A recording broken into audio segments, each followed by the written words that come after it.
السلام علیکم ورحمۃ اللہ وبرکاتہ۔ بسم اللہ الرحمن الرحیم۔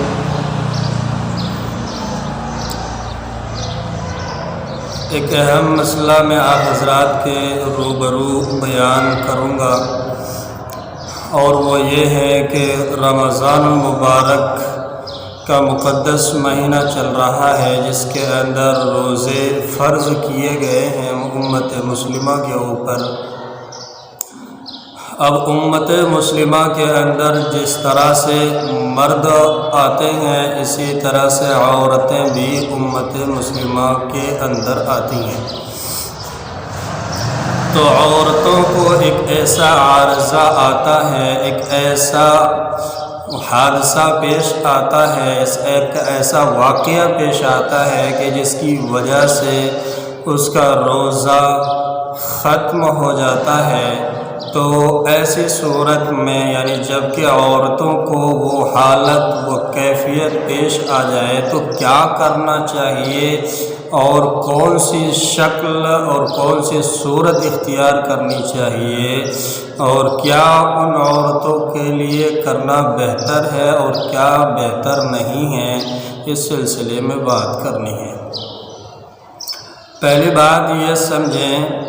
کہ ایک عورت تو وہ ہے کہ جسے رات کے اندر وہ کیفیت پیش آتی ہے، یعنی وہ کیفیت یعنی ماہواری شروع ہوتی ہے، یا اسی طرح سے بچے کو جن دیا تو اس کے بعد نفاس کا خون آنا شروع ہو گیا۔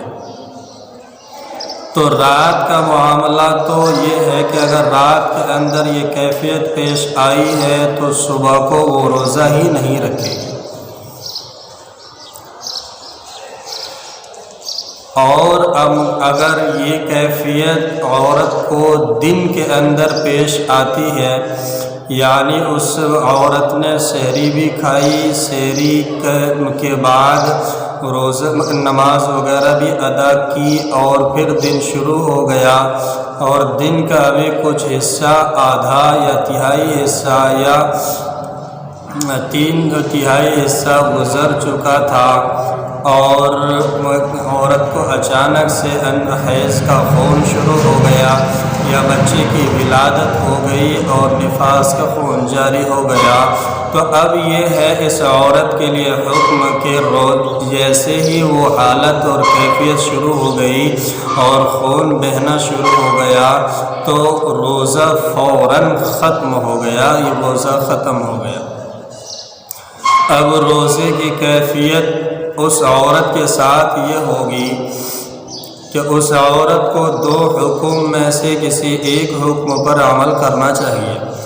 ایک تو یہ کہ اگر اسے بھوک یا پیاس کا زیادہ تقاضا ہے تو اب اس کے لیے حکم یہ ہے کہ وہ اپنے گھر کے اندر چھپے طور پر کہ کسی کو معلوم تک نہ ہو وہ کچھ کھا پی لے، اور بظاہر سب کے سامنے اس طرح سے رہے جیسے کہ یہ روزے سے ہو، اور باقی ذکر و اذکار بھی اسی طرح سے وہ کرتی رہے،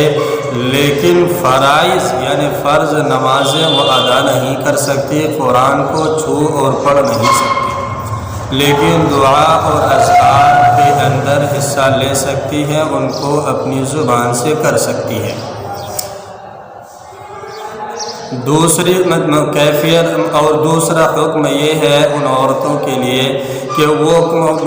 جب یہ حالت ان عورتوں کو پیش آئے تو اس حالت کے پیش آنے کے بعد وہ عورت اعلیٰ حال ہی افطار کے وقت تک اسی طرح سے رہے جس طرح سے صبح سے اب تک رہی ہے، یعنی جس طرح سے صبح سے اب تک بھوکی پیاسی رہی ہے، بھوک اور پیاس کو برداشت کرتی ہوئی رہی ہے، اسی طرح سے اب جو تھوڑا سا یہ وقت بچا ہوا ہے اس وقت کے اندر بھی وہ اس کو برداشت کرے، اور پھر برداشت کرنے کے بعد جب افطار کا وقت ہو جائے، افطار کا وقت ہونے کے بعد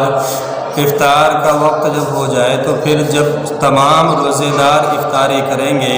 تو ان لوگوں کے ساتھ پھر وہ بھی افطاری کر لیں۔ تو تو یہ ہے صحیح معنی میں کہ روزے داروں کی طرح سے اپنی کیفیت بنا لیں، تو اس عورت کو اس روزے کا مکمل ثواب بھی ملے گا، لیکن اس روزے کو بیچ میں چونکہ چھوڑا گیا ہے، بیچ کے اندر ہی خون آنا شروع ہو گیا تھا، جس کی بنا پر بعد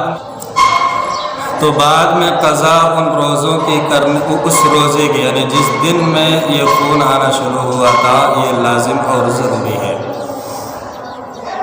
اس کے علاوہ اور کیفیتیں بھی پیش آتی ہیں، جیسے استحاضہ والی حالت پیش آتی ہے، اور بھی دیگر جو سفید مادے کا خروج ہوتا ہے وغیرہ۔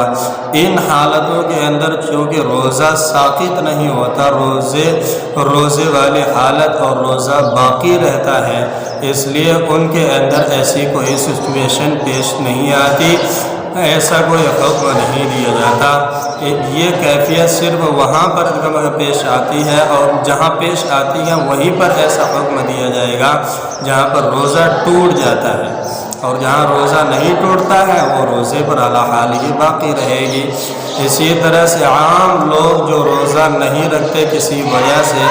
یا بیمار ہوتے ہیں وہ، یا کسی اور وجہ سے وہ روزہ نہیں رکھتے، تو ان لوگوں کے لیے بھی یہی مسئلہ ہے کہ عام روزے داروں کے سامنے کھانے پینے کو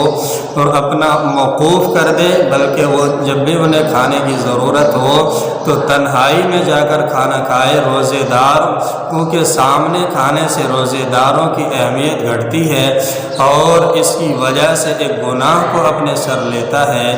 اس سے ہم مسلمانوں کو بچنا چاہیے اور پرہیز کرنا چاہیے، احتراز کرنا چاہیے،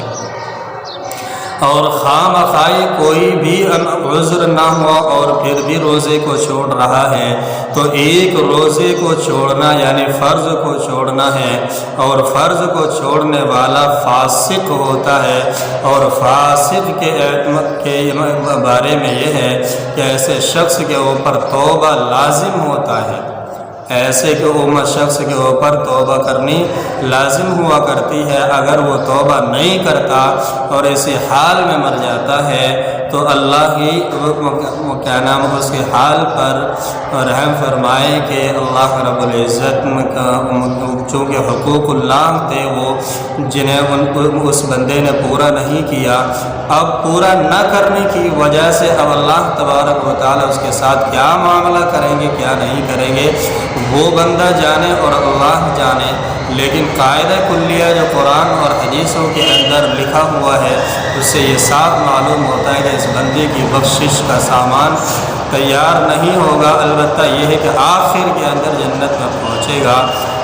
اپنے ایمان کی وجہ سے، لیکن اعمال صالحہ کے اعتبار سے یہ بالکل کچا اور کھوٹا نکلا، جس کی وجہ سے دنیا کے اندر اس کے لیے حکم یہ تھا کہ توبہ کرے، لیکن اس نے توبہ نہیں کی اور اسی حال میں مر گیا، تو اب اس کے لیے دنیا آخرت کے اندر یہ ہوگا کہ اس توبہ کے بدلے میں سزا کاٹنی ہوگی جہنم کی، پھر اس کے بعد جنت ملے گی۔ اللہ ہماری حفاظت فرمائے اور ہم سب کو روزے پر استقامت عطا فرمائے، اور روزے کے تمام تر مسائل کو سیکھنے اور دوسروں کو سکھانے کی توفیق عطا فرمائے، اور روزے کے تمام تر مسائل پر اعلیٰ حالہ کما حقہ عمل کرنے کی توفیق عطا فرمائے۔ السلام علیکم ورحمۃ اللہ وبرکاتہ۔ آخر کے اندر گزارش ہے کہ ہمارے اس علم دین چینل کو سبسکرائب کریں، اگر فیس بک پر